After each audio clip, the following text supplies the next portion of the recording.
গরুর মাংস ভাজা এটা কিন্তু অনেকেরই বেশ পছন্দ করে না এরকম মানুষ পাওয়া কিন্তু ভালো। আসসালামু আলাইকুম ভিউয়ার্স, তানিয়াস ডেইলি ক্রিয়েটিভিটিতে আপনাদের স্বাগতম। আজকে আপনাদের দেখাবো গরুর মাংস ভাজা। এই জন্য আমি হাফ কিলো গরুর মাংস নিয়েছি, হাড় চর্বি সহ গোশটা নিয়েছি। গোশটা ছোট ছোট টুকরো করে কেটে ধুয়ে পানিটা ঝরিয়ে নিয়েছিলাম। আর এখানে আদা রসুন পেস্ট দিয়ে দিচ্ছি 1 টেবিল চামচ করে। আমি বাটা মশলাটা ব্যবহার করছি। এখানে গুঁড়া মরিচ দিয়ে দিচ্ছি, লাল মরিচের গুঁড়া 1 টেবিল চামচ, ঝালটা পছন্দ অনুযায়ী দিবেন। হলুদ গুঁড়া দিয়েছি হাফ টেবিল চামচ, ধনিয়া গুঁড়া জিরা গুঁড়া পরিমাণ মতো দিয়েছি, লবণ স্বাদ মতো। মাংসটা কিন্তু আগে ম্যারিনেট করে রাখিনি, আমি একসাথে চুলায় মাখিয়ে তারপর বসাবো। এখানে তেল দিয়ে দিয়েছি পরিমাণ মতো, যেহেতু চর্বি আছে যেন তেলটা একটু পরিমাণে কম দিতে হবে। আর এখন এটাকে ভালো করে মিশিয়ে নিচ্ছি। মাংসটা ভালো করে মিশিয়ে যদি রেস্টে রেখে দেন তাহলে কিন্তু বেশ ভালো হয়। তবে আজকে আমি রেস্টে রাখা ছাড়াই কিন্তু আমি এটা রান্না করব। যেহেতু মশলাগুলো এভাবে আমি মাখিয়ে নিয়েছি, তারপর একটু পানি দিয়ে এই মাংসটাকে আমি চুলাটা অন করে ঢেকে রান্না করব প্রায় 10 থেকে 15 মিনিটের মতো। চুলার আঁচটা কিন্তু লো টু মিডিয়াম হিটে দিয়েছিলাম। 10 মিনিট পর দেখুন মাংসটা থেকে বেশ পানি বেরিয়েছে। এই পানিটাতেই মাংসটা সিদ্ধ হয়ে গেছে। আমি আরও প্রায় 20 থেকে 25 মিনিটের মতো জাল করে পানিটা একদম টানিয়ে নিয়েছি।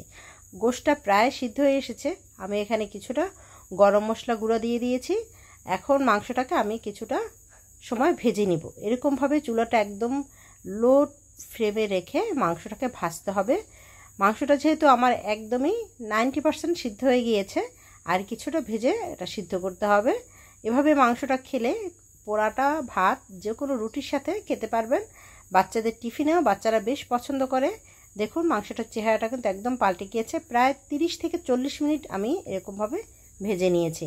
এই মাংসটা করতে কিন্তু একটু সময় লাগে, যেহেতু একটু ভাজা ভাজা করতে হবে। আর হাই হিটে দেওয়া যাবে না, লো হিটে এটা ভাজতে হবে, তা না হলে পুরি তিতে হয়ে যাবে, খেতে স্বাদ হবে না। আর আমার চ্যানেলটা যারা সাবস্ক্রাইব করেছেন তাদেরকে অসংখ্য ধন্যবাদ। যারা এখনও করেননি প্লিজ চ্যানেলটা সাবস্ক্রাইব করে সাথেই থাকবেন নতুন নতুন ভিডিও দেখার জন্য।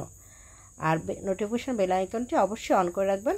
মাংসটা কিন্তু একদম রেডি, ভাজা হয়ে গেছে। আর মাংসটা কিন্তু কতটা সিদ্ধ হয়ে গেছে আমি সেটা আপনাদেরকে দেখিয়ে দেব। এটা ফ্রিজে রেখেও খেতে পারবেন, আর বাচ্চাদের টিফিনে গেস্ট আসলেও এটা সার্ভ করতে পারবেন। এভাবে ফ্রিজে রেখেও আপনারা সংরক্ষণ করে খেতে পারবেন।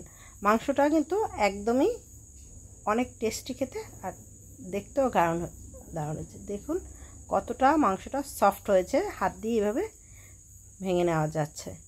আপনারা আশা করি এটা বাসায় ট্রাই করবেন, খেতেও বেশ ভালো, আর দেখতেও যেমন লোভনীয়, খেতেও কিন্তু অসাধারণ হয়েছে।